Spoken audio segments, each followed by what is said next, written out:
네, 여러분 안녕하십니까? 가장 빠른 종합뉴스 뉴스큐 시작합니다. 여야는 물론 대통령실까지 가세하면서 정치권은 이상민 장관 해임 건의와 또 국정조사 보이콧으로 대치 전선이 형성됐습니다. 이러면서 내년도 예산안 처리도 또 국정조사도 장담 못하고 있는 분위기입니다. 취재기자 연결하고 또 여야 각각의 목소리도 현장 연결해서 들어보겠습니다. 화물연대 집단 운송 거부로 전국 23개 주유소가 차질을 겪고 있습니다. 비축해둔 휘발유 재고가 동날 정도인데 서울의 한 주유소를 직접 연결해 보겠습니다. 네, 이 밖에도 YTN 단독 보도, 또 굵직한 판결들까지 오늘 뉴스큐에서 하나하나 확인하시죠. 국회부터 가보겠습니다. 더불어민주당이 이상민 행정안전부 장관에 대해서 해임 건의안을 발의하고 이번 주 국회 본회의에서 처리하기로 결정했습니다. 만약 윤석열 대통령이 거부한다면 탄핵소추안을 추진하겠다고 압박했는데 잠시 뒤 국민의힘도 기자간담회를 열고 당 차원의 대응 방안을 발표할 예정입니다. 국회 취재기자 연결합니다. 엄윤주 기자. 네, 국회입니다. 네, 오늘 국회 안에서 여러 일정들이 긴박하게 돌아가고 있는데 먼저 이상민 장관 거취를 놓고 민주당 해임 건의안을 내기로 한 거죠? 네, 낮 1시 반부터 원내 지도부회의를 연 더불어민주당은 이태원 참사 책임을 물어 이상민 행정안전부 장관에 대해 해임 건의안을 발의하겠다고 밝혔습니다. 이어 이 장관이 자진 사퇴하지 않거나 윤석열 대통령이 또다시 거부권을 행사한다면 다음 주 탄핵소추안을 발의하겠다고 경고했는데요. 먼저 들어보겠습니다. 해임 건의안 가결 이후에도 본인이 자진 사퇴하지 않거나 대통령이 또다시 거부한다면 민주당은 부득이 내주 중반에는 탄핵소추안을 발의해서 이번 정기국회 내에 반드시 가결시켜 이상민 장관의 문책을 매듭 짓겠습니다. 그러면서 만약 국민의힘이 이를 핑계로 국정조사를 보이콧한다면 국민 앞에서 한 약속을 저버리는 행태라고 지적했습니다.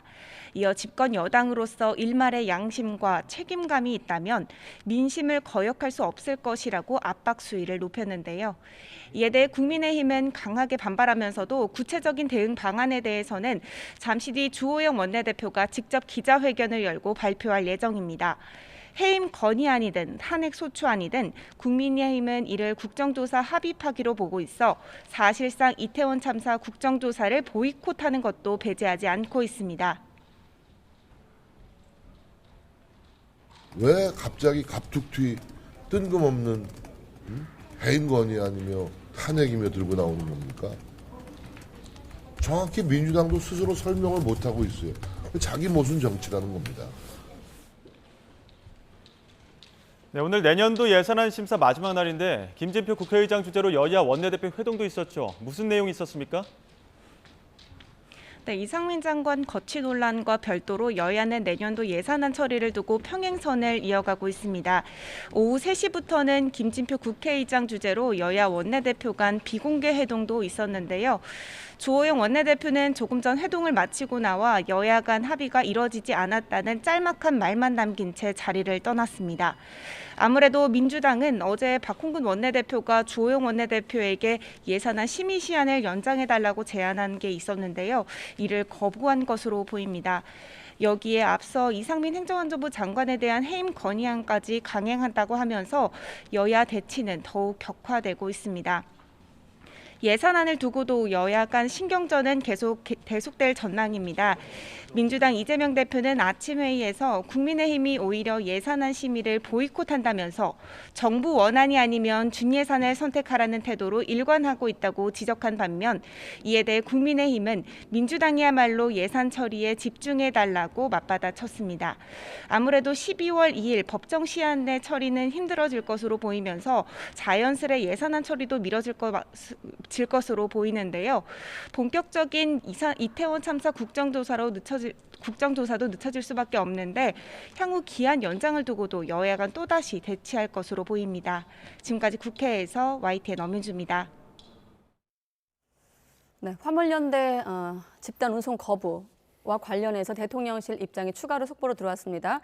노정 간의 2차 협상 결렬됐다는 속보가 있었고 대통령실이 관련해서 업무 복귀를 거부하는 차주에 대해서 업무를 복귀하는 것을 거부하는 차주에 대한 다양한 옵션을 검토하고 있다라는 속보가 들어왔습니다. 현재 복귀 명령서가 발송 중인 상황에서 일부 보도가 있었고 여기에 대한 질의를 받았는데 다양한 옵션이라는 것은 윤석열 대통령 지시로 검토하고 있다라는 대통령실 입장이 들어왔습니다. 네, 이태원 참사와 관련해서도 대통령실의 입장이 들어왔습니다.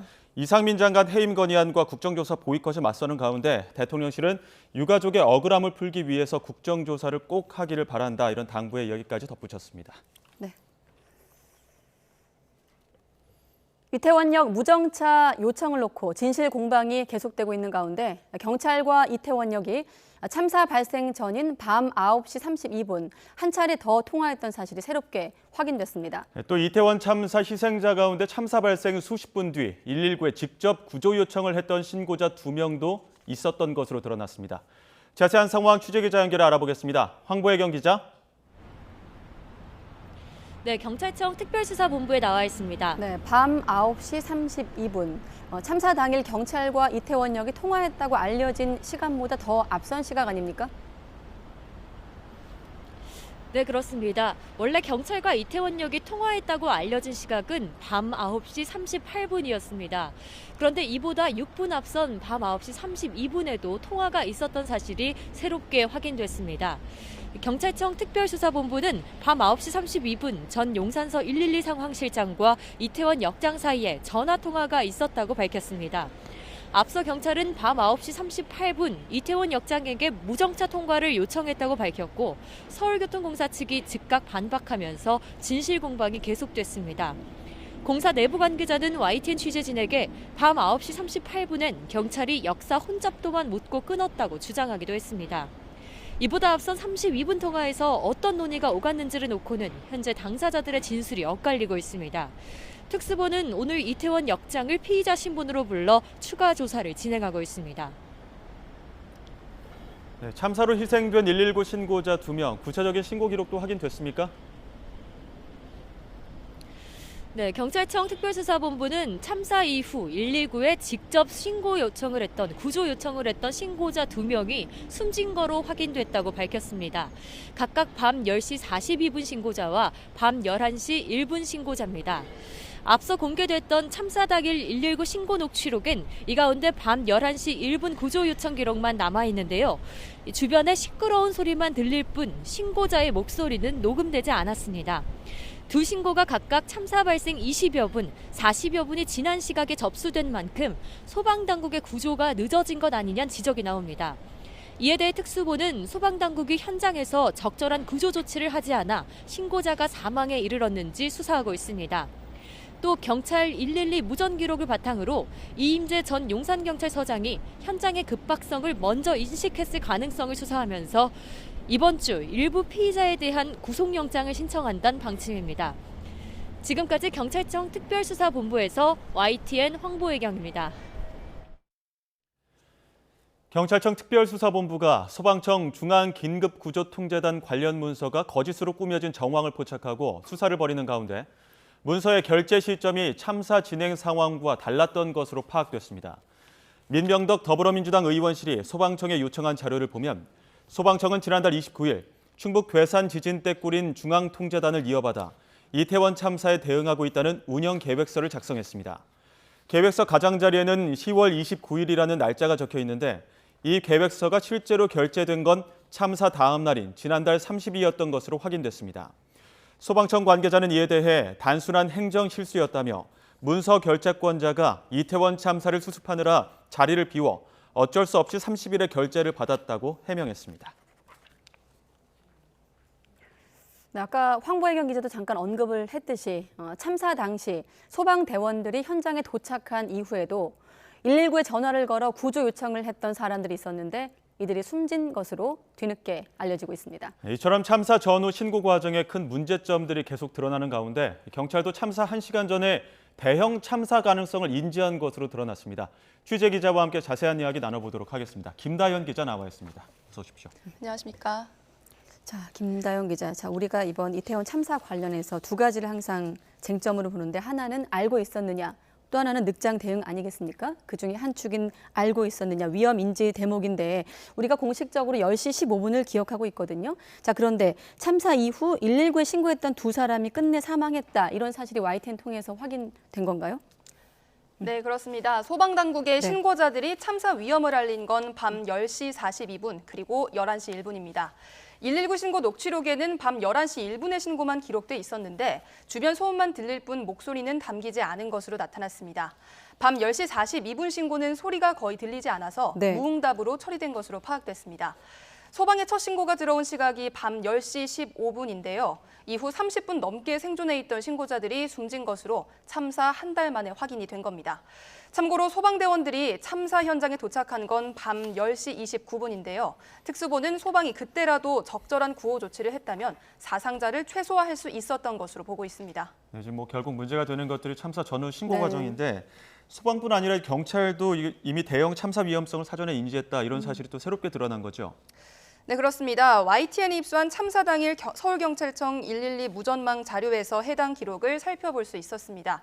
참사 당일 밤 9시 1분, 이때는 참사 발생 1시간 훨씬 전입니다.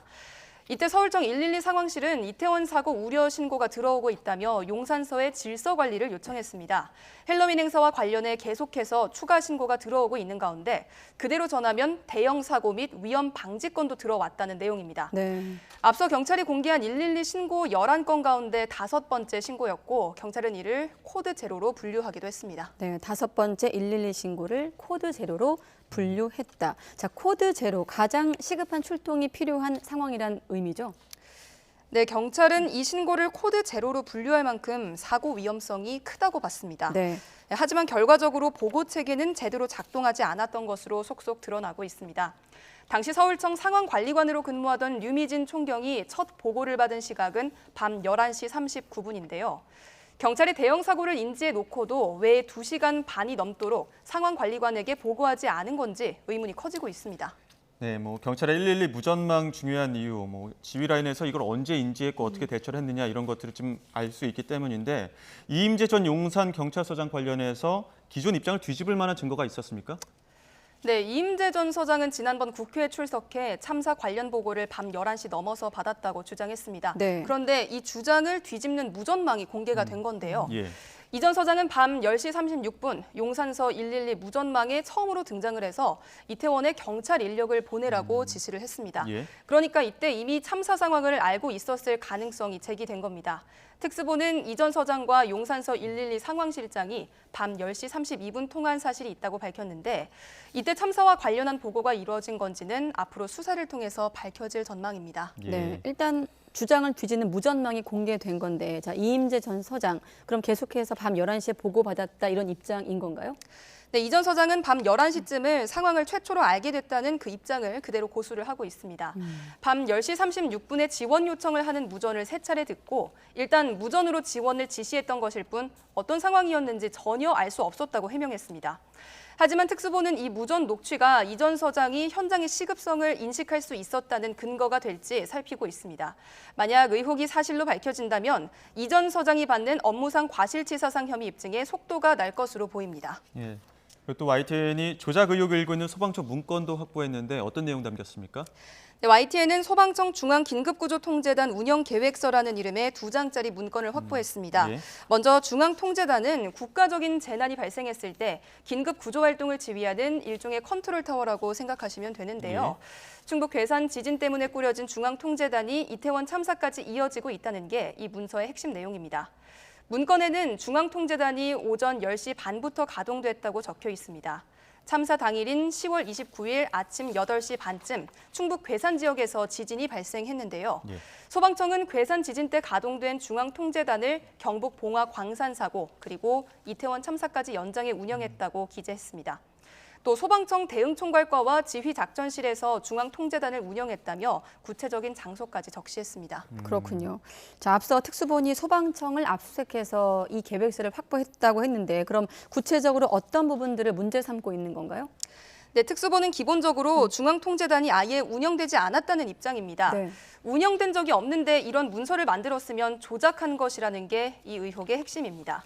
특수본은 또 문서의 결제 날짜가 위조된 것으로 의심하고 있는데요. 문서 왼쪽 위를 보시면 10월 29일이라는 날짜가 적혀 있습니다. 소방청 관계자 말에 따르면 이 칸은 보통 문서 결제일을 적는 공간이라고 합니다. 그런데 취재를 해보니 해당 문건이 결제된 건 29일이 아니라 참사 다음 날인 30일이었고 특수본은 이 부분이 위조된 게 아닌지 의심하고 있습니다. 예, 지금 소방청은 그럼 어떤 반응 보이고 있습니까? 네, 소방청 측은 중앙통제단이 분명히 운영됐다며 강하게 반발했습니다. 결제일이 잘못 기재된 건 오해 소지가 있을 수 있지만 경황이 없어서 벌어진 행정 실수였을 뿐 의도가 있었던 건 아니라는 겁니다. 또 참사 당일 밤 11시 50분에 중앙통제단이 전국 구급대 동원 명령을 내리는 등 필요한 조치도 적절하게 했다는 입장입니다.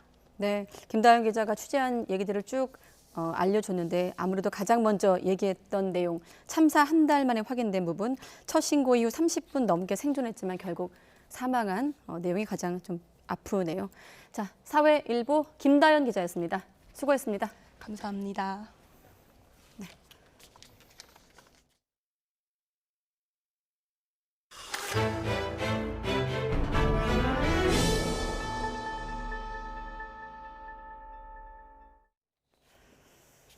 네, 이번엔 국회로 한번 가봐야 될 것 같은데요. 자, 국민의힘 주호영 원내대표가 앞서 전해드린 대로 민주당의 이상민 행정안전부 장관 해임 건의안 처리 방침에 대한 입장을 밝히고 있습니다. 바로 들어보겠습니다. 앞으로 다가왔습니다. 예산안 처리를 포함해 여러 현안에 관한 국민의힘 우리 당의 의견을 말씀드리겠습니다. 제가 어제 원내대책회의에서 대선 이후 민주당의 행태를 몽리, 갑질 힘자랑, 이재명 방탄, 대선 불복 이 네 가지 키워드로 보면 잘 보인다고 했는데 예산안 처리 기한과 정기국회 폐회일이 다가올수록 점점 더 이런 행태가 심해지는 것 같습니다. 먼저 예산안 관련입니다. 민주당은 문재인 정권, 자신들 정권에서 추진하던 사업이나 자신들의 이번 대선 공약 사업도 정부 예산안에 들어가 있다는 이유로 삭감하고 문재인 정권의 실패한 정책은 오히려 정액하는 등 예산안을 멋대로 칼질하고 있습니다. 누가 물 한 컵만 더. 먼저 문재인 정권 계속 사업 감액 예를 보겠습니다. 용산공원 조성 사업은 문재인 정권 5년간 총 214억 원의 예산이 편성되었던 노무현 정권에서 시작해서 문재인 정권까지 계속되었던 사업인데도 대통령실 이전과 엮어서 정부 예산안 304억 대비 무려 54.3%인 165억을 감액했습니다. 대통령 비서실 및 국가안보실 인건비는 올해 본 예산과 동일하게 책정을 했지만은 5%인 21억 원을 감액했습니다. 대통령실이 이전되고 자리를 잡았습니다. 다시 청와대로 돌아가는 것은 말도 되지 않습니다. 대통령실이 이전했으면 제대로 일할 수 있도록 정비를 해줘야 하는데 자신들 마음에 들지 않게 이전했다고 해서 일을 할 수 없도록 갖고 있습니다. 국가기본도 제작 사업은 지난해 952억 원이 편성되었던 사업인데 우리 정부가 566억 원을 책정했음에도 382억이나 감액을 했습니다. 다음 이재명 후보의 대선 공약이기도 한데 또 감액한 것이 있습니다. 혁신형 소형 모듈 원자로 소위 ISMR 지원 사업은 이재명 당대표가 후보 시절에 한 공약이기도 합니다. 그런데 새 정부가 추진한다는 이유로 더불어민주당은 정부안 70억 원을 삭감했습니다. 그 다음에 새 정부 핵심 추진 사업도 감액하고 있습니다. 윤석열 정부의 핵심 추진 사업 중에서 디지털 플랫폼 정부 구축 관련 6개 사업은 정부안 285억 원에서 29억 원을 감액했고 규제 혁신 추진단 운영 예산은 무려 33%인 19억 원이나 감액했습니다. 윤석열 정부 핵심 정책인 청년 원가주택, 역세권 첫집, 분양주택 융자 이러한 예산은 무려 81.6%인 1조 1,400억 원을 감액했습니다. 무주택 서민과 청년들의 내집 기회를 박탈하고 새 정부의 야심찬 정책을 모두 무력화시키려는 의도입니다. 다음 이재명 공약 및 문 정권 실패한 정책 중에서 일방적으로 정액을 하고 있습니다. 이재명 후보 대선 공약 사업, 또 문재인 정권에서 실패한 사업 예산은 깎아야 함에도 불구하고 많이 정액하고 있습니다. 대선 패배는 물론 문재인 정권의 실패조차 인정하지 않는 상황입니다. 신재생 에너지 사업은 문 정권의 대표적인 실패 정책이자 운동권의 이권 카르텔임이 드러났습니다. 그럼에도 더불어민주당은 정부의 감액 의견을 무시한 채 정부안보다 무려 3,161억 원이나 정액하자고 하고 있습니다.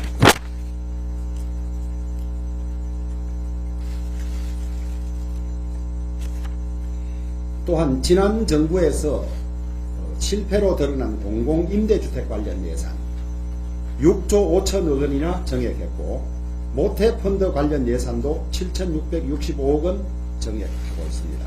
자신들이 집권하던 시절에도 제대로 하지 않던 것을 이렇게 요구하고 있습니다. 대내외적인 복합 위기로 우리 경제가 많은 스트레스를 받고 어려운 상황입니다. 예산이 제때 통과되지 못한다면 더 큰 위기를 불러올지도 모릅니다.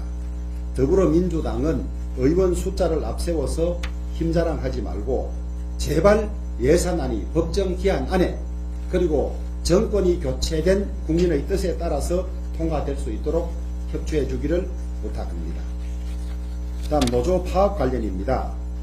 어제 윤석열 대통령께서 화물 운송 거부자에 대한 업무 개시 명령을 발동했지만은 화물연대는 불법적 운송 거부를 계속하고 있습니다.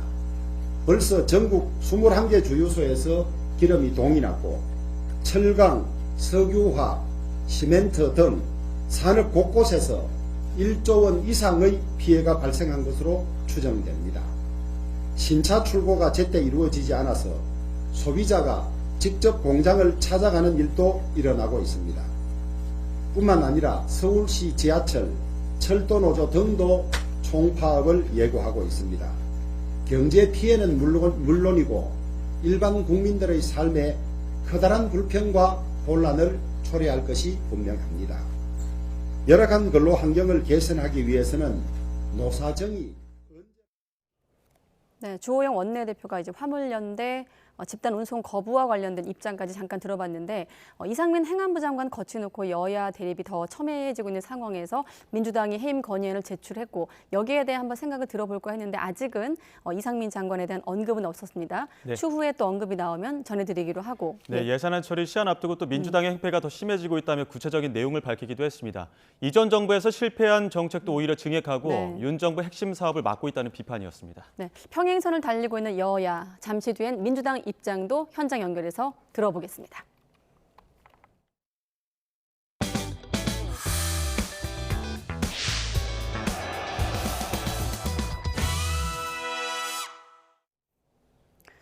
네, 그리고 화물연대 파업이 오늘로 일주일째입니다. 정부와 화물연대가 오늘 오후 2차 협상을 벌였지만 40분 만에 결렬됐습니다. 네, 시멘트 운송 노동자들에게 내려진 업무 개시 명령에 대해서도 화물연대에서 크게 반발하고 있습니다.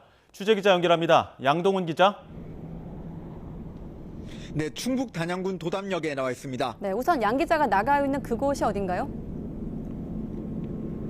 네, 이곳 도담역은 충북 단양군에 있는 여러 시멘트 업체들 가운데서 파업 지휘소와 중간 수경지 역할을 하는 곳입니다.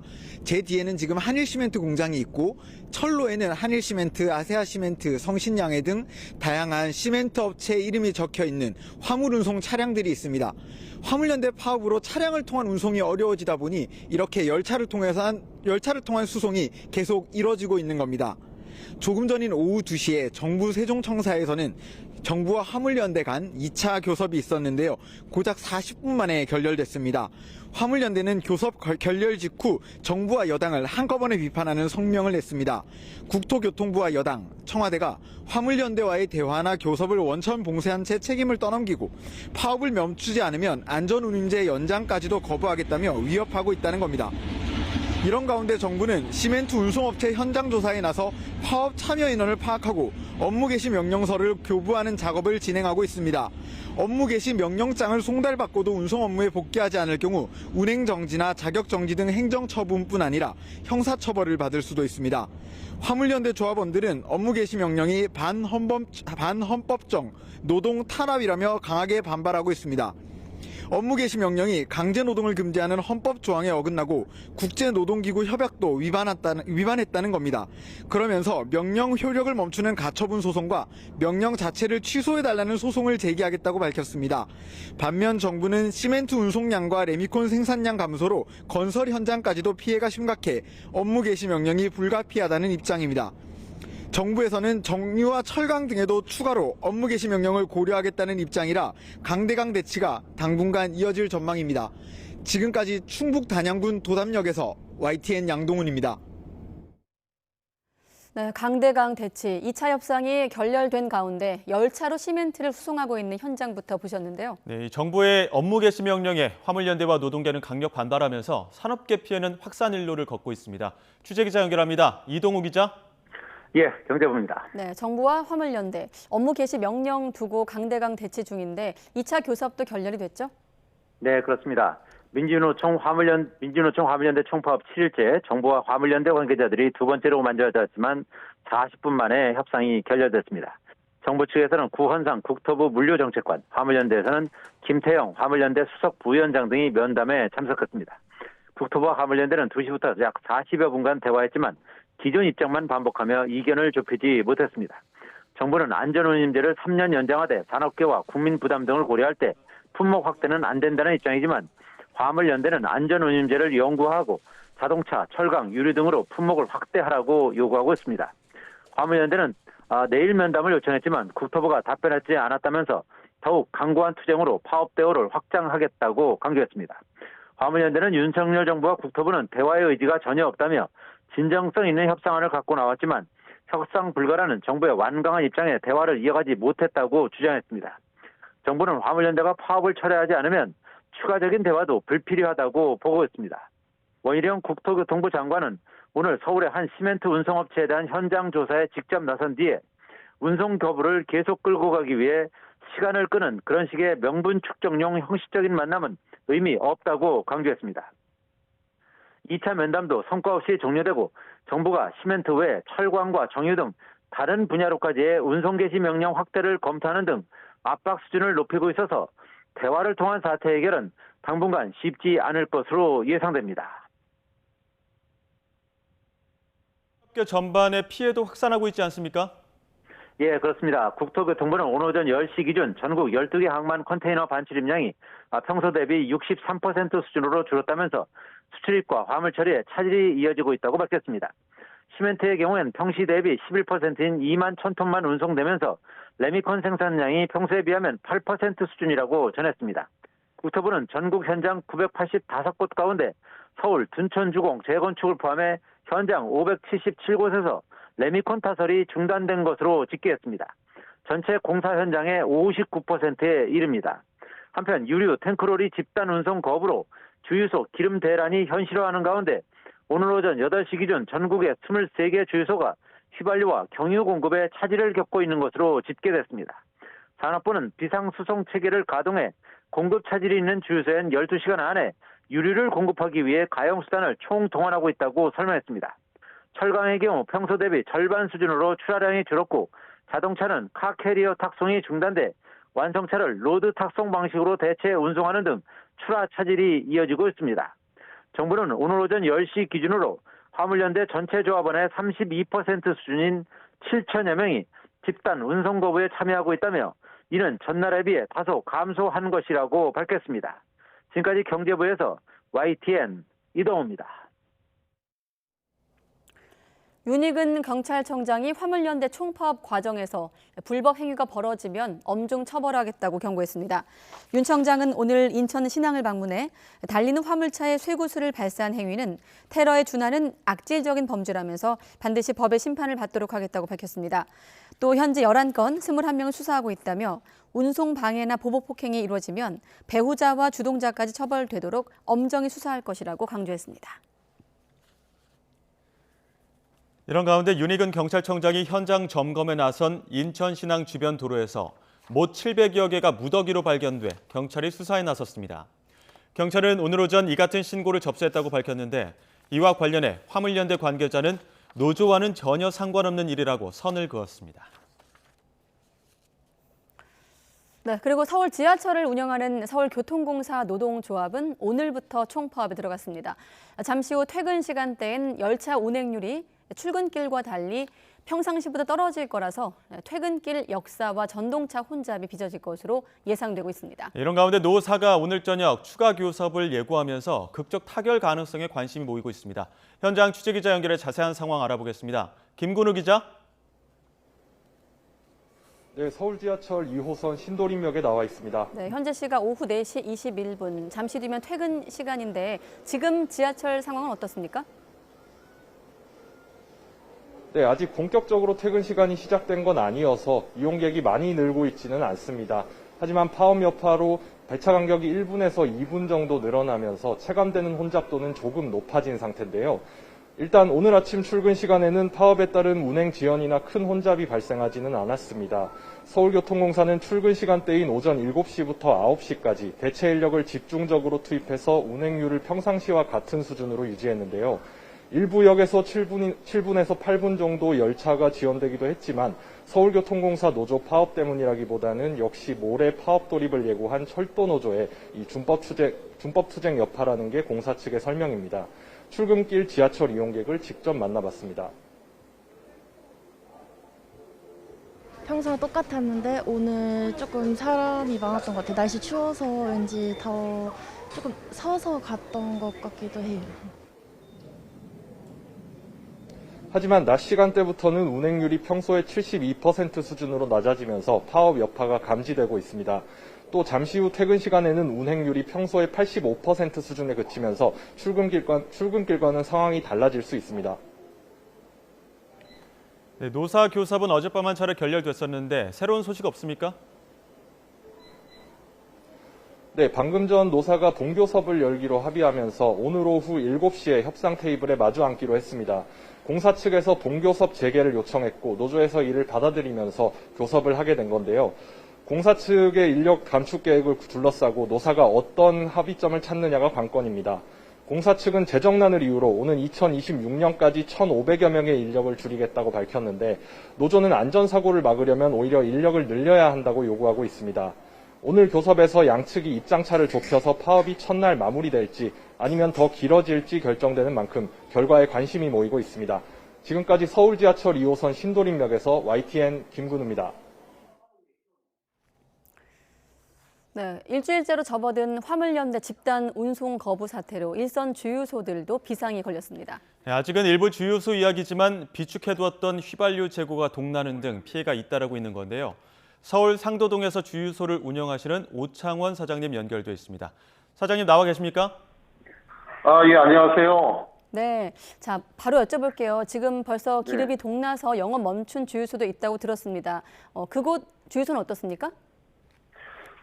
저희는 현재 그 재고량이 한 35% 정도가 남아 있습니다. 휘발유 35%, 경유 한 35%. 35%라고 하는 거는 날짜로 한 며칠치가 되는 건가요, 대략?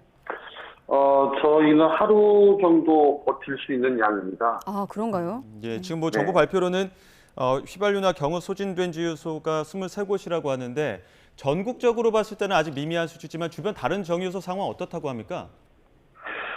주로 서울 등 수도권 지역의 주유소들이 화물연대 파업으로 석유 제품 수송이 지연되고 있고 소진되는 경우가 발생될 경우에는 저희 동작구 주변에 있는 주유소들도 많은 어려움을 겪게 될 것 같다고 저는 생각합니다. 네, 혹시 같은 지역에 있는 주유소들끼리 뭐 정보를 공유한다거나 대응 차원에서 같이 좀 공유하는 뭐 지점이 있을까요? 공유는 주변 주유소하고 이제 좀 친한 주유소 사장님들하고는 공유를 하고 있지만요. 아무래도 이 공유한다고 해서 뾰족할 수가 없는 상황이어서 좀 답답합니다. 그렇군요. 혹시 이런 경우가 과거에도 있었습니까? 과거에 SO일 쪽에서도 네. 이렇게 소송 파업이 있어가지고 한동안 그런 적이 있었는데요. 빨리 네. 끝나서 다행히 잘 넘어갔습니다. 그렇군요. 예. 그때 혹시 며칠 정도였는지 기억나세요? 잘은 모르겠지만 한 2주 정도였던 걸로 기억해요. 그렇군요. 지금 뭐 주유소마다 지역마다 조금씩 사정이 다르다고 하는데 뭐 지역마다 이렇게 좀 재고량의 차이가 나는 이유도 있습니까? 아무래도 매출 차이가 있을 수도 있고요. 네. 그리고 수도권은 판매량에 비해서 저장 공간이 많이 부족합니다. 그래서 예. 재고량을 많이 확보하고 갈 수가 없는 상황이거든요. 네. 예. 네. 뭐 이제 기름 수요도 적지만 직영 주유소가 수도권에 좀 많아서 뭐 이런 부분들도 문제가 될 수 있고 또 월초에는 좀 많이 채워놓긴 하는데 이 월말에 파업이 있다 보니까 그 부분도 좀 재고량에 문제가 있었다 이런 분석들도 있더라고요. 네. 월말에 가서 이게 국제유가의 변동에 따라서 채울 수도 있고 뭐 좀 많이 재고를 적게 가져갈 수도 있는데 네. 예. 요번에 같은 경우에는 국제유가가 많이 떨어지는 상황에서 재고를 좀 비우고 가야 되는데 지금 화물연대 파업으로 인해 가지고 언제 기름이 들어올 수 있는 상황을 예측하기가 어려워서 네. 확보되는 대로 저희는 계속 받고 있습니다. 확보되는 대로 그 부분에 대한 질문이 될 것 같은데 정부가 재고가 떨어지는 주유소를 대상으로 탱크로리를 우선 배차해서 피해를 좀 최소화하겠다고 했거든요. 아까 서두에 사장님께서 하루치 정도 있다고 하셨는데 어떻게 좀 보시는지 뭐 이를테면 좀 최악의 상황만 예상해 본다면 아예 좀 문을 닫게 되는 건지까지 포함해서 한번 질문 드려볼게요. 네. 지금 재고가 이제 하루 정도밖에 안 남았는데, 이참에 정부든 뭐 정유사들 최대한 애를 써서 저희 자영주유소에, 이렇게, 먼저 수송을 해주고 있지만, 그럼에도 불구하고, 수송 차량이 많이 부족한 관계로 이게 재고가 소진이 된다면, 네. 저희 또한, 품절이라는 판매를 할 수밖에 없을 것 같습니다. 예. 모쪼록 정부와 화물연대 사이 대화가 잘 풀려서 많은 사람들 불편이 없었으면 하는 바람입니다.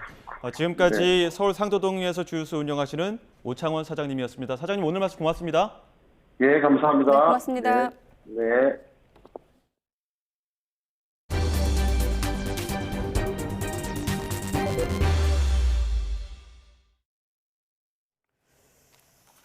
네, 이태원 참사와 관련한 이상민 행안부 장관의 거취를 놓고 여야 대립이 더 첨예해지고 있습니다. 조금 전 민주당이 이상민 장관 해임 건의안을 제출했는데요. 민주당 이수진 원내대변인 연결해서 지금 상황 알아보겠습니다. 네, 이수진 의원님 안녕하십니까? 네, 안녕하십니까? 네, 아까 국민의힘 주호영 원내대표 발언 중에 혹시라도 관련 발언이 있으면 질문 드리려고 했는데 아직은 그 내용을 확인은 할 수 없고 일단 지금까지 정리된 내용은 계획했던 대로 해임 건의안을 발의했거든요. 좀 직접 소개해 주시죠. 네, 오늘 해임 건의안 오후 4시에 발의 접수를 했습니다. 네, 이상민 장관, 행안부 장관은 이번 이태원 참사의 책임에 있어서 비켜갈 수 없는 그런 대상입니다. 실제로 이태원 참사가 일어나고 나서 저희가 지속적으로 재난 안전에 책임을 지고 있는 이상민 장관의 파면을 대통령께 요청을 드렸지만 묵묵부답이었습니다. 그래서 오늘 해임 건의안을 제출했습니다. 그렇군요. 낮 1시 반에 원내 지도부 회의도 있었다고 알고 있고 당 안에서 이를테면 좀 강경파로 분류되는 목소리 같은 경우는 탄핵 소추 목소리도 있었던 걸로 아는데 해임 건의안으로 좀 결정된 배경은 어디에 있는 건가요? 네, 당 안팎에서 그리고 국민들의 목소리가 굉장히 강경한 그런 기류도 있었던 것은 맞습니다. 그렇지만 윤석열 대통령에게 결자 해지를 할 수 있는 한 번의 기회를 더 드리고자 오늘 해임 건의안을 제출했습니다. 일단 이 시나리오도 아마 포함해서 논의가 있었을 거로 알고 있는데 일단 일정상으로는 오늘 해임 건의안을 발의했고 다음 달 2일 본회의 처리 예정인데 여기에 대해서 대통령이 지난번처럼 이제 거부권을 행사할 경우 그 다음은 어떻게 좀 대응 계획을 갖고 계시나요? 국민의 요구, 국민의 명령을 무시하는 네. 그런 대통령의 판단이 있지 않기를 바랍니다. 그럼에도 불구하고 해임 건의안을 무겁게 받아들이지 않으신다라면은 네. 이후에 또 국회 절차에 따라서 탄핵 소추안까지 발의할 생각하고 있습니다. 아, 그렇군요. 탄핵 소추안까지 상정을 하고 있다라는 말씀은 어떻습니까? 좀 법리적인 검토까지 끝난 건가요, 당 안에서? 일정 부분 검토는 마쳤습니다. 국민들께서 이태원 참사 이후에 네. 이 참사의 책임자는 과연 누구냐? 왜 일선 경찰관 소방관만 조사하고 네. 특수본에서는 이 모든 책임의 주요 정점에 있는 고위직에 대한 조사는 이루어지고 있지 않냐. 이거에 네. 대한 국민적 공분이 매우 큽니다. 그래서 관련해서 네. 대통령께서 무겁게 받아들이시기를 바라는 마음입니다. 네, 알겠습니다. 일단은 저희가 지금 이 시점에선 이수진 의원을 연결했기 때문에 제가 국민의힘 입장으로 반론을 제기하는 형식으로 좀 질문을 드리겠습니다. 국민의힘 같은 경우는 민주당의 행동이 앞뒤가 맞지 않는다라고 이제 모순 정치 뭐 이런 표현을 정진석 비대위원장이 쓰기도 했는데 이미 국조에 합의를 했고 계획서에다가 행안부 장관이 조사 대상으로 명시까지 돼 있는데 왜 민주당이 이렇게 순서를 바꾸냐 이런 지적이거든요. 국민의힘 입장에선. 그 말은 약간 진실과는 먼 얘기 같습니다. 예. 대상에 명시된 거는 행정안전부죠. 행안부 장관이 아니라. 네. 그리고 저희는 이태원 참사가 일어나자마자 이 책임의 문제의 핵심인 이상민 장관과 관련해서 파면 요구를 지속적으로 해왔습니다. 네. 그랬기 때문에 국정조사 합의를 하고 이후에 진행을 하겠다 이런 얘기를 단 한마디도 한 적이 없었고 대통령께서 결단하기를 지속해서 요청을 드렸던 바입니다. 이런 상황에 대해서 국민의힘이나 대통령께서 무시를 하고 여기까지 왔던 거고 국정조사와 이상민 해임이나 파면 이것과 연결짓는 것은 매우 무리한 주장으로 보입니다. 자, 민주당 입장은 논리는 이런데 국민의힘 논리에서 하나만 더 질문 드리면 이건 어떻습니까? 지금 주무부처가 장관이 없나? 아까 이 의원님께서는 그 조사 대상에 행안부로 명시돼 있지 장관은 아니다라고 말씀하셨습니다만 장관 없이 어떻게 조사가 가능하냐는 또 논리가 있거든요. 장관이 장관으로서 국정조사에 지금도 국정조사 기간 아니겠습니까? 네. 네, 참여할 수도 있고 그리고 일반인으로서 증인 요청을 해서 네. 조사를 받을 수도 있고 방법은 여러 가지가 있습니다. 그 장관직을 그렇게 유지하면서 주장하는 것은 일종의 예. 핑계 아닐까 싶습니다. 네. 장관직을 유지하지 않고도 국정조사에 참여할 수 있는 방법은 있다라고 정리하면 되겠습니까? 네, 그렇습니다. 네. 자, 또 한 가지 국민의힘에선 기승전 이상민이다. 아니면 또 이재명 대표 구하기다. 이런저런 말들이 나오고 있는데요. 여기에 대한 생각은요? 기승전 이재명, 기승전 이상민 이것 또한 국민의힘의 프레임이라고 생각합니다. 저희는 국정조사, 이상민 파면 그리고 예산안 국민의 눈높이에 맞는 예산안 통과 이 모든 것들을 연결해서 주장하는 국민의힘의 그런 대응에 대해서 이해할 수가 없습니다. 네. 지금 이재명 당대표 조사는 검찰이 알아서 윤석열 대통령 의중대로 진행하고 있지 않습니까? 네. 왜 이런 것들을 기승전 연결하는지 이것은 국회의 모습은 아니라고 생각합니다. 네, 알겠습니다. 자, 잠깐 정리하면 일단 국민의힘은 민주당이 합의를 파기했다면서 이제 보이콧 가능성, 국정조사 보이콧 가능성까지 제기하면서 이렇다 보면 결국 예산안 심사도 또 국정조사도 다 지금 안 하고 정쟁만 심해지는 것 아닌가라는 어떤 시선도 있거든요. 그런 시선의 국민적 우려가 매우 큽니다. 국정조사는 국정조사고 네. 그리고 예산안 심사는 예산안 심사입니다. 국회에 부여된 의무이기도 하고요. 그런 것들을 이상민 파면과 연결해서 주장하는 국민의힘의 그런 입장은 이해하기 힘듭니다. 윤석열 대통령이 이상민 그 장관에 대해서 지인으로서 인식하고 보호해야 된다. 그래서 방탄 국회를 하겠다라는 국민의힘 주장이라면은 네. 반드시 국민의 심판이 있을 거라 생각합니다. 알겠습니다. 혹시 그러면 대통령실과 국민의힘에서 국정조사를 아직은 보이콧 방침인데 실제로 거부하면 그 다음은 민주당이 단독으로 하는 건가요? 어떻게 되는 건가요? 저는 국정조사 어렵게 합의한 만큼 이태원 참사 희생자들과 국민들의 바람을 국민의힘이 외면하지 않을 것이다. 이렇게 생각을 하고 바라고 있습니다. 네. 그리고 그럼에도 불구하고 그 국민의 희망을 외면한다라면은 저희는 국민의 요구대로 민주당은 행동에 돌입할 것입니다. 네, 알겠습니다. 국민적 참사와 관련된 국정조사이기 때문에 말씀하신 대로 국민적 우려가 높은 사안입니다. 그렇다 보니 여야가 이렇게 정쟁이 길어지는 사이에 시간이 가고 있다는 점에 대한 비판의 시선이 있는 것도 사실인데 국정조사 시한도 정해져 있고 뭐 예산안도 마찬가지입니다만 시간을 이렇게 흘려보내다 보면 결국 좀 야당에도 불리한 것 아닌가 이런 지적은 어떤가요? 사실 국정조사를 제대로 하기 위해서 여야 의원이 모여서 회의도 해야 되지만 네. 국민의힘이 제대로 임하지 않고 있는 것에 대해서는 매우 유감이지만요. 어쨌든 합의안에 우리 그 국회 의결로 또 기간을 연장할 수 있지 않습니까? 네. 그래서 또 필요하다라면은 또 국정조사 기간 연장도 또 가능한 것이고요. 네. 또 상황에 맞게끔 더 열심히 힘을 박차를 해야 될 것이라고 생각합니다. 네, 자 국정조사가 처음에 시작할 때부터 얘기 나왔던 거지만 예산안과도 맞물려 있습니다. 법정 기한이 12월 2일은 물론이고 정기국회 끝나는 9일까지도 좀 제때 이루어지지 못할 거란 전망이 나오고 있는 상황인데 아까 주호영 원내대표가 뭐 지금 예산안 놓고도 서로 내탁 공방 중이긴 합니다만 민주당이 행패가 심해지고 있다 이런 표현을 하더라고요. 그것은 좀 무리한 말씀인 것 같습니다. 정부 여당이 예산안을 통과시키기 위한 노력을 하는 것은 본인들의 책임인데 네. 지금 예산 소위에서 그냥 나가버리시는 분들은 국민의힘 의원들 아니십니까? 실제로 야당을 같이 함께 논의하기 위해서 틀에 넣고 함께 설득하고 이래야 되는데 오히려 저희가 야당임에도 불구하고 시한 안에 그 예산안 통과를 위한 노력을 하자라고 오히려 저희가 더 열심히 적극적으로 임하고 있다는 것은 뭔가 여야가 바뀐 것이 아닌가. 이렇게 하면 국민들께서 분노할 것이다. 우리 민생 예산 통과시키고 초부자 감세를 위한 그런 주장들은 처리하시는 게 맞지 않겠습니까? 네. 자, 끝으로 아직은 일단은 여야의 상황이 좀 첨예해 보이는데 결국 가장 쟁점이 되는 대목들은 뭐 원내 지도부가 만나서 해결해야 되는 겁니까? 어떻게 좀 합의를 좀 전제로 한다면 어떤 가능성이 있는 건가요?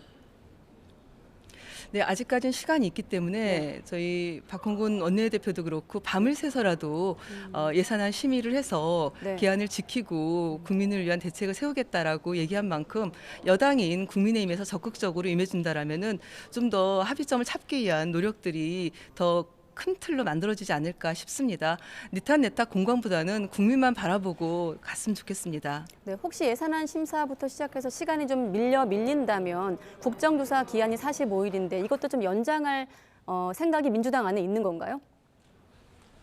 필요하다라면은 그 연장과 관련된 합의 조항이 있기 때문에 그것도 저희가 생각해 볼 수 있을 것 같습니다. 국민들께서 만족하는 만큼 국정조사가 이루어져야 되지 않나 싶습니다. 네, 알겠습니다. 여기까지 듣겠습니다. 민주당 이수진 원내대변인이었습니다. 고맙습니다, 의원님. 네, 고맙습니다.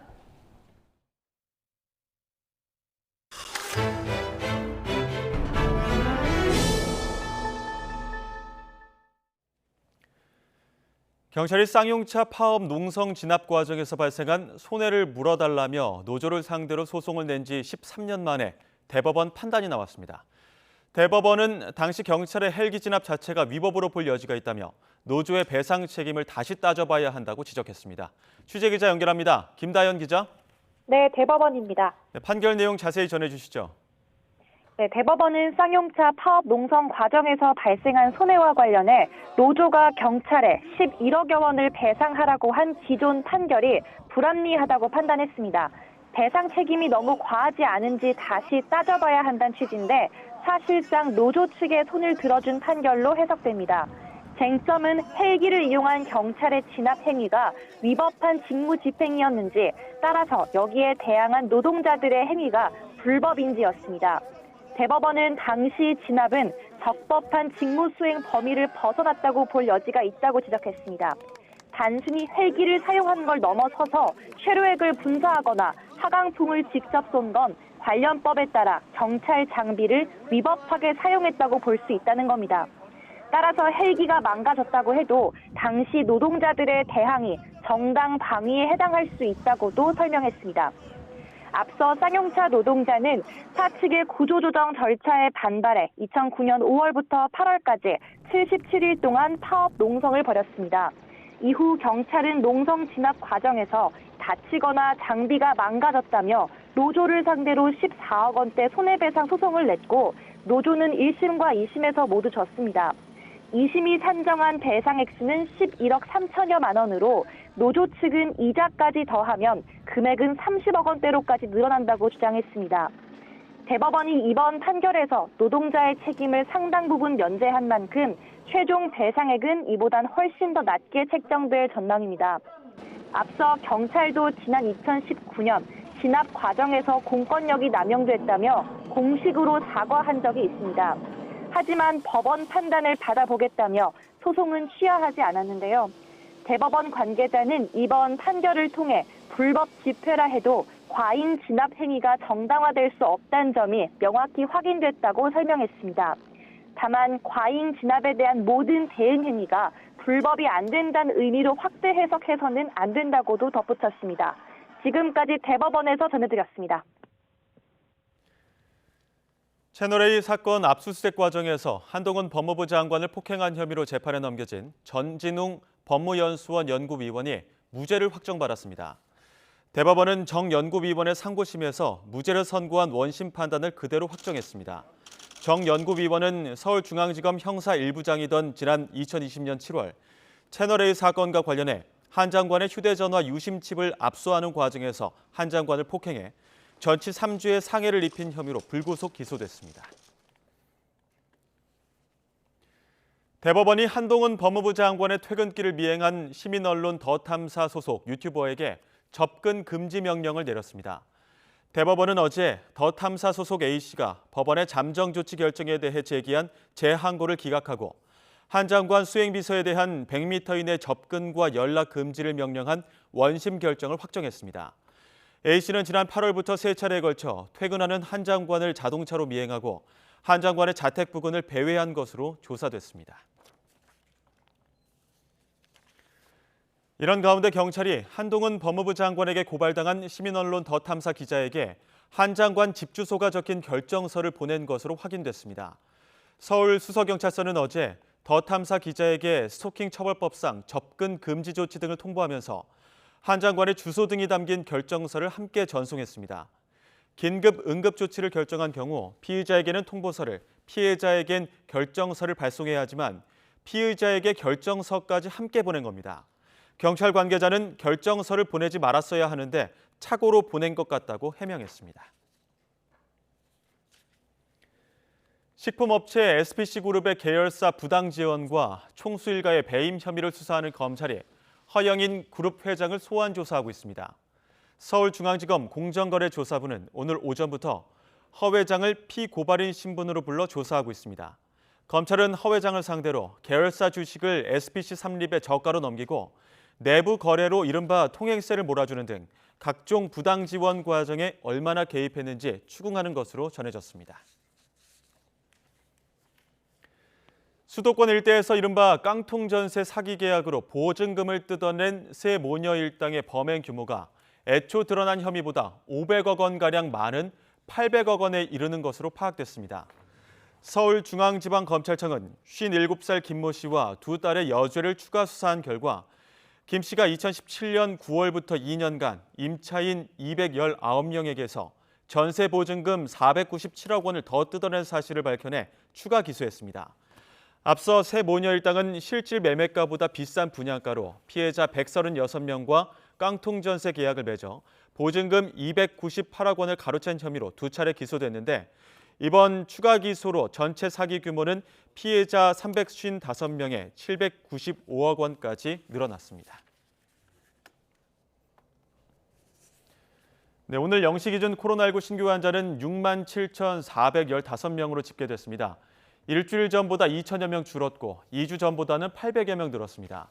위중증 환자는 472명으로 12일 연속 400명대를 나타냈습니다. 코로나19에 2번 이상 걸리는 재감염 비율이 12%를 넘으면서 5주째 증가하기도 했습니다. 중앙방역대책본부는 이달 셋째 주 코로나19 주간 확진자 가운데 재감염 추정 비율이 전주보다 1.43%포인트가 오른 12.11로 집계됐다고 밝혔습니다.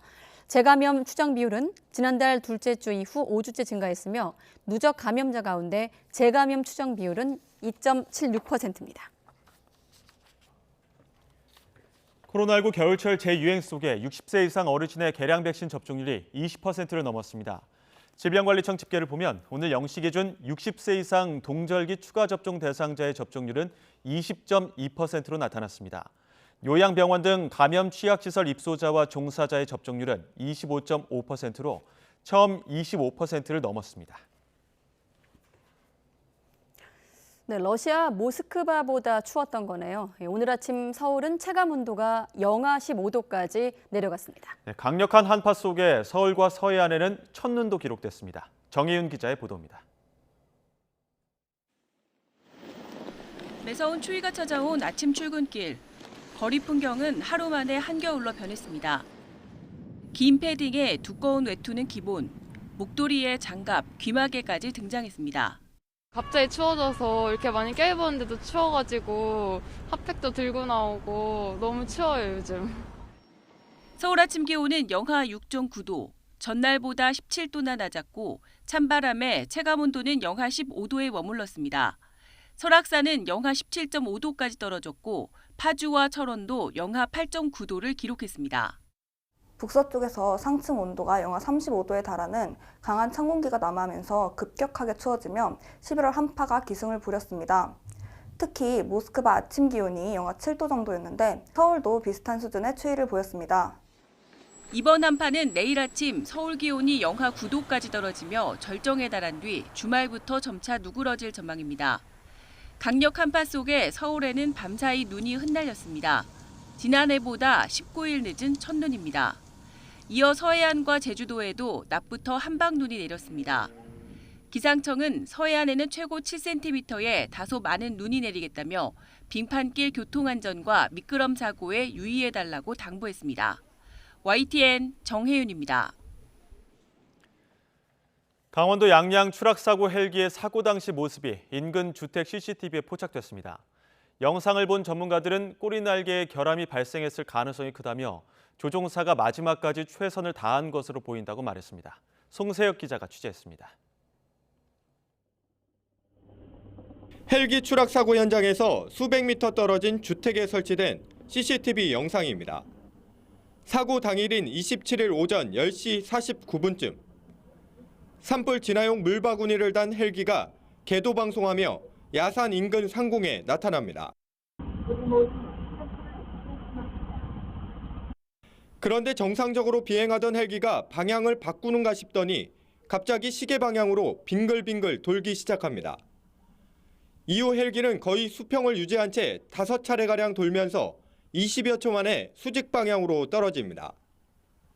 30여 초 뒤 헬기가 추락한 산 중턱에선 6차례 이상 폭발음과 함께 검은 연기가 치솟습니다. 영상을 본 전문가는 꼬리 날개에 결함이 발생했을 가능성이 크다고 분석했습니다.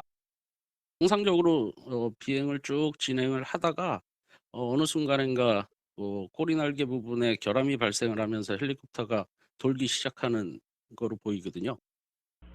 특히 조종사는 추락 충격을 최소화하기 위해 마지막까지 조종관을 놓지 않은 것으로 보인다고 말했습니다. 조종사분께서 헬리콥터를 컨트롤을 하기 위해서 끝까지 노력을 하신 것 같습니다. 그래서 영상상에 헬리콥터가 계속 자세를 유지하려고 하는 그 부분이 보이거든요. 사고 원인을 조사 중인 국토교통부 항공철도사고조사위원회는 해당 CCTV 영상을 확보해 분석 중이라고 밝혔습니다. YTN 송세혁입니다. 오늘 오전 8시 20분쯤 광주 광산구 평동산업단지에 있는 냉장고 부품 조립 업체에서 불이 났습니다. 소방당국은 대응 1단계를 발령해 1시간 만에 진화를 마쳤고 다행히 인명피해는 없었습니다. 경북 안동시 남후면에 있는 공원에서 발견된 야생조류 폐사체에서 고병원성 조류 인플루엔자가 검출됐습니다. 방역당국은 반경 10km 안에 있는 가금류 농장 9곳에 이동 제한 명령을 내렸고 3km 이내에 있는 소규모 사육 농가의 가금류는 수매한 뒤 도태시킨다는 계획입니다. 지난달 국내 산업 생산이 코로나19 사태 이후 가장 큰 폭으로 감소했습니다. 그동안 국내 경제의 버팀목 역할을 해줬던 소비마저 부진했는데 앞으로 더 나빠질 가능성이 크다는 우려가 나옵니다. 조태현 기자입니다. 세계 경제를 강타한 고물가와 여기에 대응하기 위한 급격한 기준금리 인상, 경기에 부정적인 영향을 줄 것이라는 우려가 점차 현실이 되는 모습입니다. 지난 10월 국내 산업 생산은 한 달 전보다 1.5% 줄었습니다. 넉 달 연속 감소세인데 축소폭은 코로나19 타격이 본격적으로 시작됐던 지난 2020년 4월 이후 30개월 만에 가장 컸습니다. 수출 감소 속에 자동차와 기계장비 생산이 부진했고 금융과 보험, 부동산 등의 서비스 업종도 주춤했습니다. 경기 악화는 소비에도 직격탄을 날렸습니다. 10월 소비는 한 달 전보다 0.2% 줄어 2달 연속 축소 추세를 이어갔습니다. 따뜻한 날씨 속에 의류 소비가 줄었고 승용차 등 내구재 판매도 감소한 영향으로 풀이됩니다. 지난달에 발생한 이태원 참사를 고려하면 4분기엔 소비가 더욱 위축될 가능성이 크다는 전망이 나옵니다. 수출도 소비도 앞날이 흐린 셈입니다. 소비와 내수가 얼마나 이제 이렇게 그 활력을 유지하느냐가 좀 관건이 될 것 같고요. 또 뭐 중국의 경기 또는 경제 성장이 지금 언제 회복되느냐 이런 것도 우리나라 수출과 제조업에 영향을 줄 요인으로 지금 생각하고 있습니다. 불행 중 다행은 설비 투자가 보합을 보인 가운데 건설 투자를 뜻하는 건설 기성이 3.8% 늘었다는 점입니다. 다만 최근 부동산 경기가 빠르게 식어가고 있다는 점을 고려하면 이마저도 상황을 낙관하긴 어렵다는 평가가 나옵니다. YTN 조태현입니다. 지난 10월까지 7개월간 이어진 무역수지 적자가 11월에도 계속되고 있습니다. 연간 누적 적자는 400억 달러로 역대 최대를 기록 중인데 화물연대 파업과 중국의 코로나 봉쇄 등 무역 여건은 더욱 악화하고 있습니다. 보도에 박홍구 기자입니다. 화물연대 파업이 있었던 지난 6월 우리 수출은 5.3% 성장에 그쳤습니다. 1월부터 5월까지 매달 13에서 21%까지 늘던 수출 성장세가 화물연대 파업이 있던 시기부터 주춤해지다 지난달엔 마이너스로 꺾였습니다. 지난 24일 시작한 화물연대의 파업은 당장 이번 달 수출에도 영향을 줄 것으로 보입니다. 수출은 월 말에 많이 나가서 지금이 한참 많이 나갈 때입니다. 이거 며칠 올라가면 이번 달 수출에도 조금은 영향은 있을 겁니다. 우리나라 최대 교역국인 중국의 제로 코로나 정책도 수출의 발목을 잡고 있습니다. 도시 봉쇄로 외출이 금지되면서 소비가 급감하고 그에 따라 대중국 수출이 타격을 받는 구조입니다. 최근 들어선 글로벌 생산기지로서 중국의 역할이 축소되면서 대중국 수출에서 중간재는 줄고 내수용품 비중이 76%까지 증가한 상태입니다. 현지에 진출한 우리 기업들 얘기를 들어보면은 음식료 쪽도 지금 소비가 위축되는 수준이라고 그러니까 경기 자체가 이제 굉장히 심각하게 안 좋은 상태로 지금 가고 있는 그런 상황이에요. 우리 소비재 수출에도 이제 영향을 미치게 되는 거죠. 이번 달 들어 20일까지 무역 수지는 44억 달러 적자를 기록 중이어서 지난 4월 시작된 무역 적자 행진은 8개월 연속 이어질 전망입니다. 누적 적자는 399억 6,800만 달러로 14년 만에 처음으로 연간 무역 적자를 기록 중이고 적자 규모는 이전 최대치의 2배에 달합니다. 전문가들은 내년에도 에너지 시장 불안 속에 반도체 업황 부진과 중국의 자체 공급망 확충 노력이 이어지면서 우리 무역 여건이 개선되기는 힘들 것으로 예상했습니다. YTN 박홍구입니다.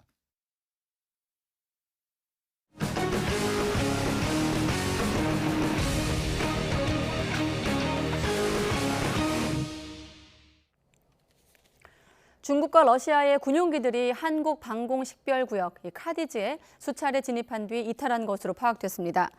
합동참모본부에 따르면 오늘 새벽 5시 48분쯤 중국 폭격기 2대가 이어도 서북방 126km 지점에서 카디즈에 진입한 뒤 20여 분 만에 이탈했습니다.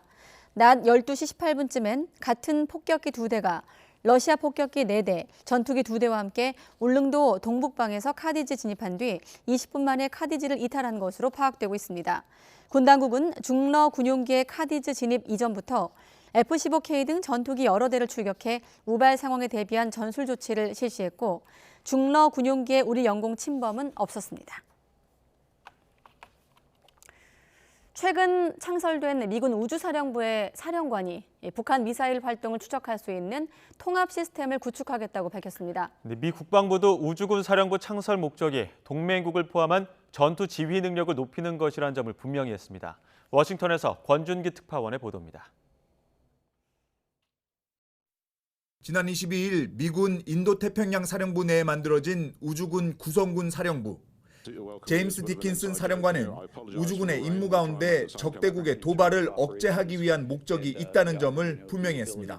Identify and isolate instances of irresponsible behavior that can increase costs and thereby also support the nation's deterrence objectives, including deterrence of conflict that begins or extends into space.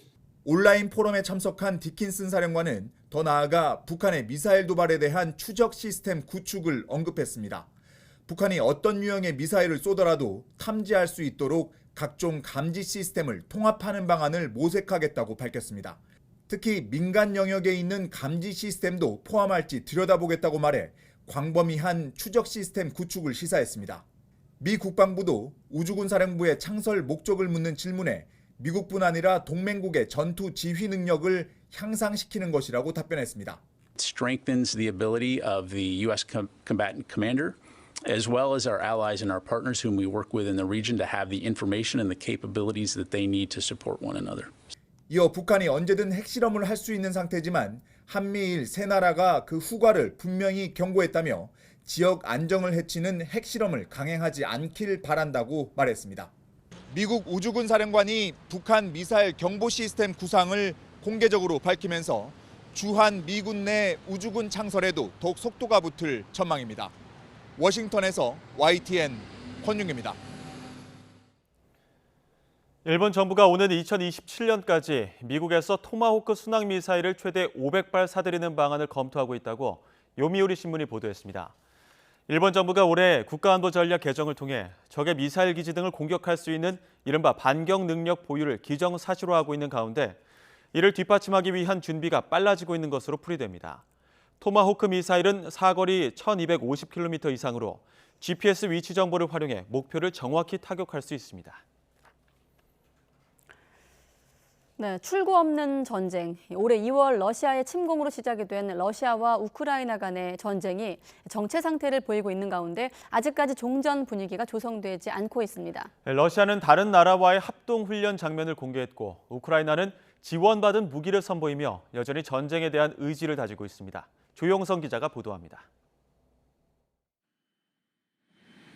설원을 누비던 러시아 탱크가 포사격을 하고 방한 장비를 갖춘 병사가 기관총을 연사합니다.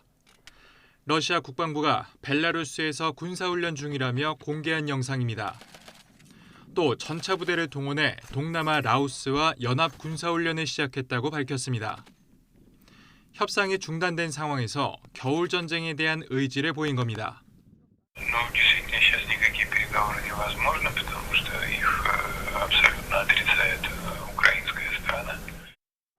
우크라이나는 독일과 프랑스로부터 지원받은 미사일과 다연장 로켓포를 공개하며 군대가 더 강력해졌다고 강조했습니다. 젤렌스키 대통령은 복구와 항전 의지를 다졌습니다. Вони ні на що не здатні, окрім розрухи. Це все, що вони полишають по собі. І те, що вони роблять зараз проти України, це їхні намагання помститись. 젤렌스키 대통령은 러시아가 곧 도시 인프라를 향한 대규모 미사일 공격을 재개할 것이라며 전력난에 대비해달라고 당부했습니다.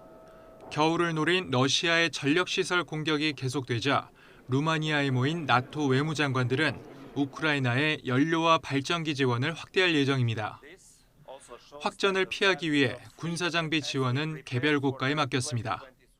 The main focus now is on supporting Ukraine, ensuring that President Putin doesn't win, but that Ukraine prevails as a sovereign, independent nation in Europe. 전쟁 발발 9달이 넘었지만 러시아 우크라이나 전쟁은 좀처럼 출구가 보이지 않고 있습니다. YTN 조용성입니다. 네, 미국과 북대서양조약기구 나토가 패트리엇 방공미사일의 우크라이나 공급을 검토하고 있는 것으로 알려지고 있습니다. 이에 대해 드미트리 메드베데프 러시아 국가안보회의 부의장은 나토가 우크라이나에 패트리엇 미사일을 보내면 곧바로 러시아군의 합법적인 표적이 될 거라고 경고했습니다. 네, 전쟁 장기화 속에서 겨울 추위로 상황이 더 나빠진 우크라이나. 최악의 전력난도 겪고 있는데 북대서양 조약기구가 원조를 확대하기로 했습니다. 조 바이든 미국 대통령도 올해 마지막 예산에 우크라이나 지원을 최우선 과제로 꼽고 이를 연방의회에 공식 요청했습니다. 김선희 기자가 보도합니다. 이번 전쟁의 요충지 헤르손을 내어준 뒤 우크라이나 전역에 미사일을 퍼붓고 있는 러시아. 우크라이나 국민 절반 이상이 극심한 전력난을 겪는 데다 영하 5도까지 내려가는 추위로 상황은 최악으로 치닫고 있습니다. 북대서양 조약기구 나토 회원국들은 회의를 열고 우크라이나에 대한 원조를 확대하기로 했습니다. 현재 수백만 명의 생명이 위험에 처했다며 필요할 때까지 지원을 계속하겠다고 밝혔습니다. NATO allies are providing unprecedented support. And today, allies made additional pledges to NATO's comprehensive assistance package for Ukraine.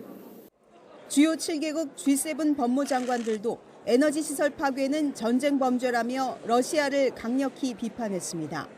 러시아의 전쟁 범죄 행위를 철저히 조사하고 책임을 질 수 있도록 최대한 협력하겠다고 강조했습니다.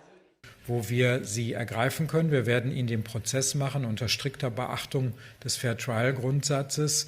Kein Kriegsverbrechen darf ungesühnt bleiben. Das ist die Botschaft des heutigen Tages.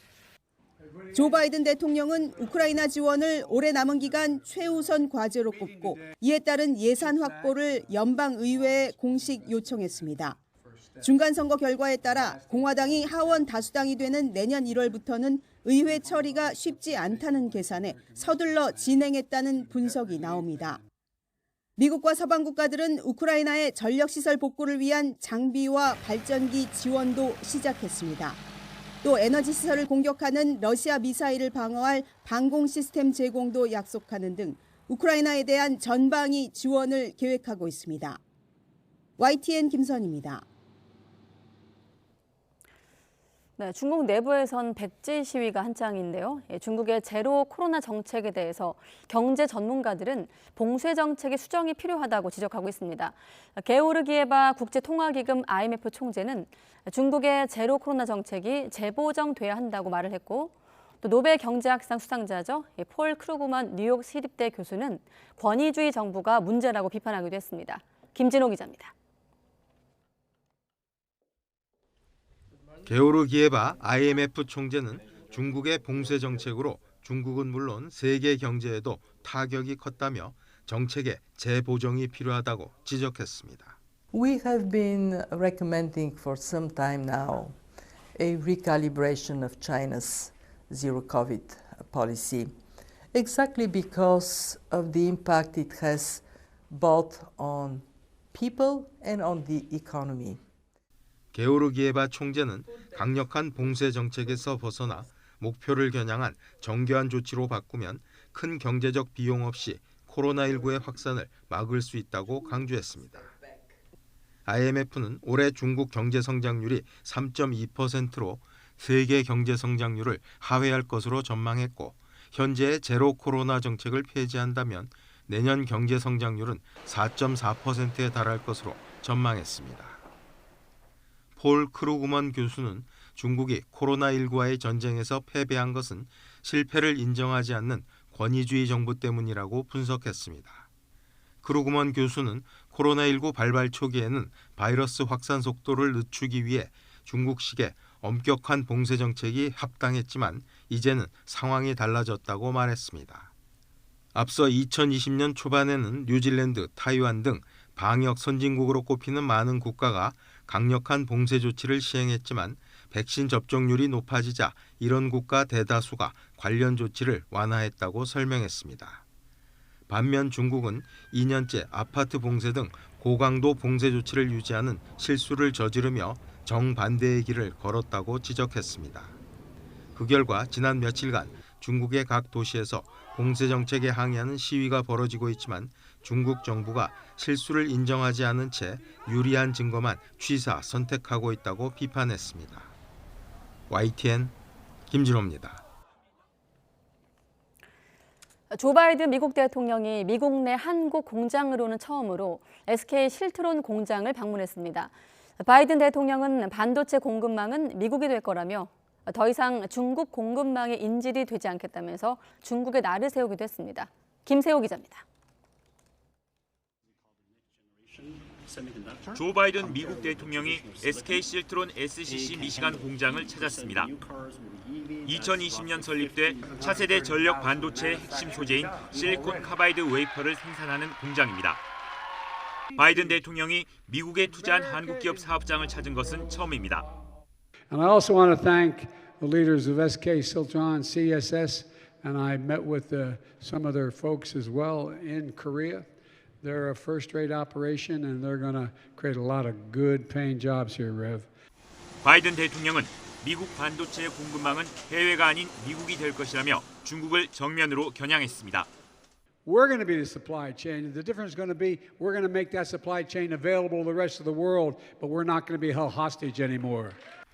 미국 내 투자 확대와 일자리 창출 등 경제 성과를 강조해온 바이든 대통령은 미국 내 반도체나 자동차 공장을 잇따라 방문해왔습니다. 바이든 대통령의 이번 행보는 특히 인플레이션 감축법 성과를 강조하려는 의도로도 풀이됩니다. 중간 선거에서 민주당의 선전으로 여유를 찾은 바이든 대통령이 글로벌 공급망에서의 우위 의지를 재확인하면서 미국과 중국의 무역 갈등도 한층 첨예해질 것으로 보여 글로벌 경제에도 어떤 변수로 작용할지 관심이 쏠리고 있습니다. YTN 김세호입니다. 중국이 현지 시각으로 29일 밤 11시 8분 독자 우주정거장 건설의 마지막 단계 임무를 수행할 유인 우주선 선저우 15호를 쏘아 올렸고 발사에 성공했습니다. 선저우 15호에 탑승한 우주인 3명은 우주정거장 핵심 모듈과 도킹한 뒤 6개월 동안 궤도에 머물며 임무를 수행하고 내년 5월에 귀환할 예정입니다. 이는 중국이 연말을 목표로 한 우주정거장 텐궁 건설의 마지막 단계이자 우주정거장 응용과 개발의 첫 단계로 평가받고 있습니다. 또 중국이 오는 2035년 지금보다 3배가 넘는 1,500개가량의 핵탄두를 보유할 거라고 미 국방부가 전망하기도 했습니다. 미국은 현재 중국이 400개가 넘는 핵탄두를 보유한 것으로 추정하고 있습니다. 미 국방부는 또 중국이 적의 미사일 공격을 감지하는 즉시 핵 반격에 나서는 경보 즉시 발사 태세로 전환하고 있다고 분석하기도 했습니다. 네, 검찰이 아들 퇴직금 등의 명목으로 대장동 일당에게서 거액의 뇌물을 받은 혐의로 기소된 곽상도 전 의원에게 징역 15년을 구형했습니다. 검찰은 오늘 오전 서울중앙지방법원에서 열린 곽 전 의원 뇌물 사건 결심 공판에서 곽 전 의원에게 징역 15년과 벌금 50억여 원, 추징금 25억여 원을 선고해달라고 재판부에 요청했습니다. 또 곽 전 의원에게 뇌물을 건넨 혐의를 받고 있는 화천대유 대주주 김만배 씨에겐 징역 5년을, 남모 변호사에게는 불법 정치자금 5천만 원을 건넨 혐의로 징역 1년을 각각 구형했습니다. 검찰은 김만배 씨 등이 지방자치 권력과 유착을 해 불법적인 수익을 추구하는 과정에서 전 민정수석 비서관이자 국회의원인 곽 전 의원과 또 다른 유착을 형성했다면서 이는 대장동 비리 사건의 중요한 부패의 축이라고 강조했습니다. 대한변호사협회가 대장동 사건과 관련해 이른바 50억 클럽에 거론된 권순일 전 대법관이 변호사 등록 신청을 자진 철회하지 않자 등록 거부 절차에 착수했습니다. 변협은 지난 28일 상임이사회를 열어 권 전 대법관을 등록심사위원회 회부해 변호사 등록 여부를 결정하기로 했습니다. 등록심사위원회는 법에 정해진 외부 독립기관으로 위원 9명의 제적 과반 찬성으로 변호사 등록을 거부할 수가 있습니다.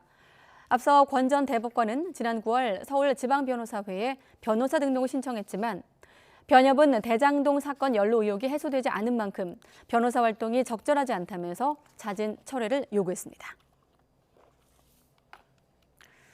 중대재해를 막기 위한 정책의 방향이 처벌과 단속 중심에서 노사 자율 예방으로 바뀝니다. 사업장에 관련된 모두가 적극적으로 안전을 챙기지 않는 한 사망사고가 크게 줄기 어렵다는 판단에 따른 건데 노동계는 기업 규제 완화라며 강하게 반발했습니다. 김연아 기자가 취재했습니다. 중대재해처벌법이 시행 1년도 안 돼 개정을 준비하게 됐습니다. 중대재해처벌법 적용 사업장의 사망 사고는 오히려 증가하였습니다.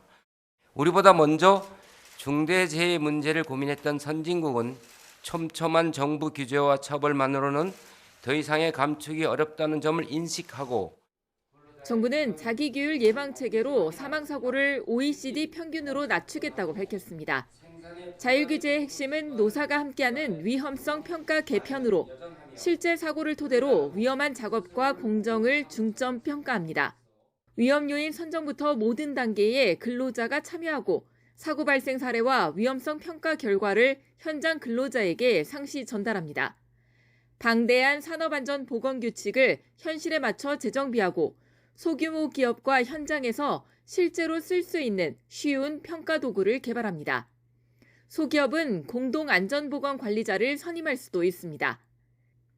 안전 실행을 위해 근로자의 참여 기회를 넓히면서 동시에 안전수칙 준수 의무를 부과하는데 취업규칙에도 넣도록 유도하겠다고 밝혀 논란이 예상됩니다. 또 중대재해가 발생하면 엄중히 처벌하고 동종 유사업종도 기획감독을 하겠다고 밝혔지만 작업중지 기간 및 절차 합리화와 형사처벌 요건 구체화 등은 노동계가 거세게 반대하고 있습니다. 제재 방식의 변화라고 하는 거는 지금 형사처벌에서 벌금형으로 가겠다는 거를 표현하고 있다고 생각하고 있고요. 처벌 규정 명확화라는 이름 하에 사실은 안전보건 확보 의무를 협소하게 가져가겠다는 뜻으로 지금 이제 보고 있습니다. 특히 정부가 지적한 중대재해법의 한계에 대해서는 규정대로 제대로 처벌한 적도 없으면서 실효성을 논의할 수 있겠느냐고 되물었는데 야권도 개정안에 반대하고 있어서 국회 문턱을 넘기 쉽지 않아 보입니다. YTN 김현아입니다.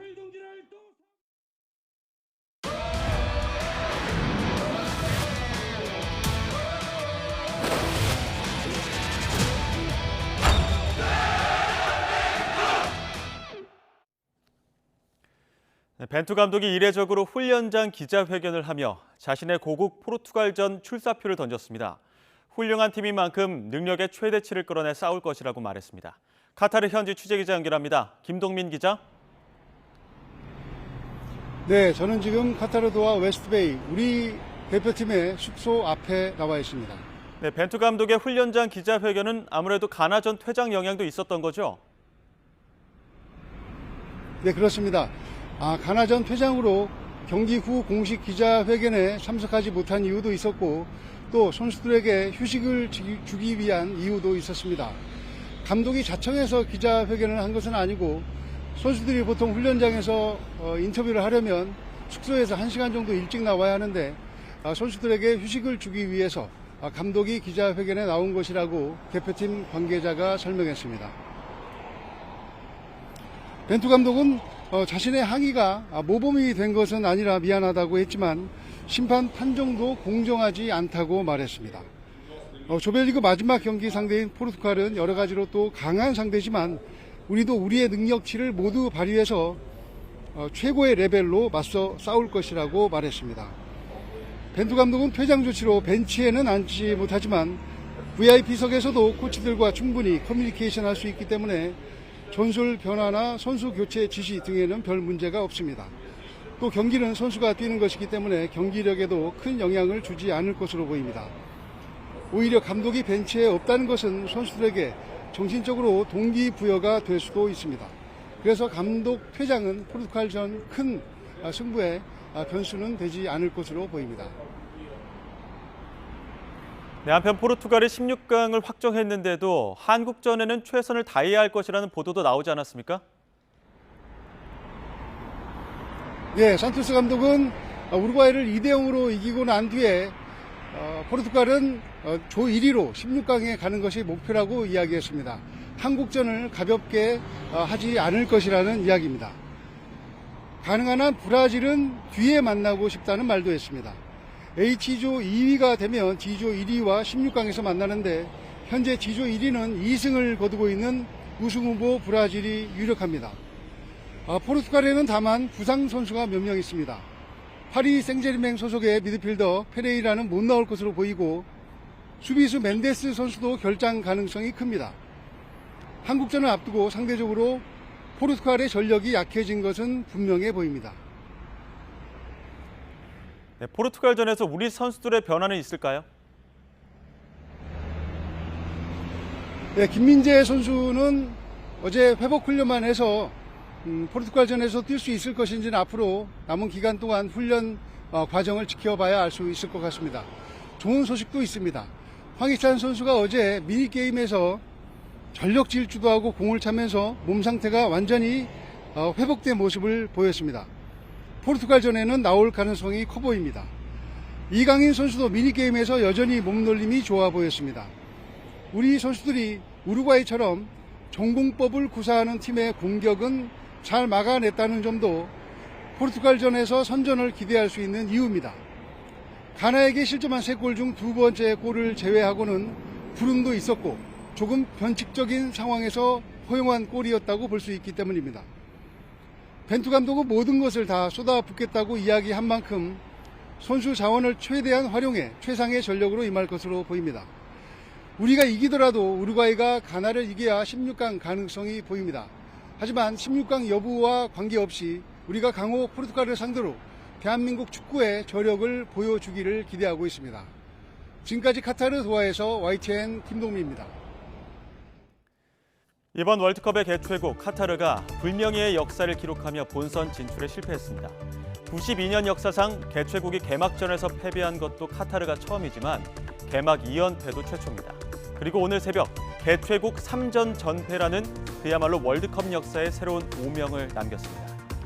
애초 카타르는 월드컵 시작 전부터 사상 최약체 개최국이란 평가가 잇따랐습니다.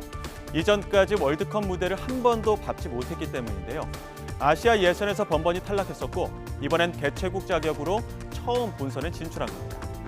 최약체 타이틀을 의식해 카타르도 단단히 준비하긴 했습니다. 전력 강화를 위해 해외 선수들의 귀화를 추진했는데 이번 월드컵 최종 명단 26명의 선수 중 무려 12명, 절반 가까이 귀화 선수입니다. 카타르의 투자는 이뿐만이 아니었습니다. 바로 응원 용병입니다. 뉴욕타임스 보도에 따르면 카타르는 레바논, 이집트, 알제리 등에서 이른바 응원 알바를 모집한 것으로 알려졌습니다. 카타르는 이들에게 비행편과 숙식, 수고비까지 제공했는데요. 개최 한 달 전부터 레바논 축구 팬들이 주축이 돼 새 응원가와 안무까지 짜는 등 심혈을 기울였습니다.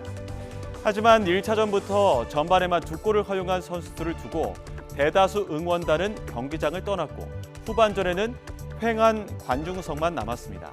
외신에서는 역대급 투자를 아끼지 않았던 카타르를 향해 관중도 돈으로 살 수 있었겠지만 90분 내내 응원을 펼칠 팬은 살 수 없었다고 쓴소리를 남겼는데요.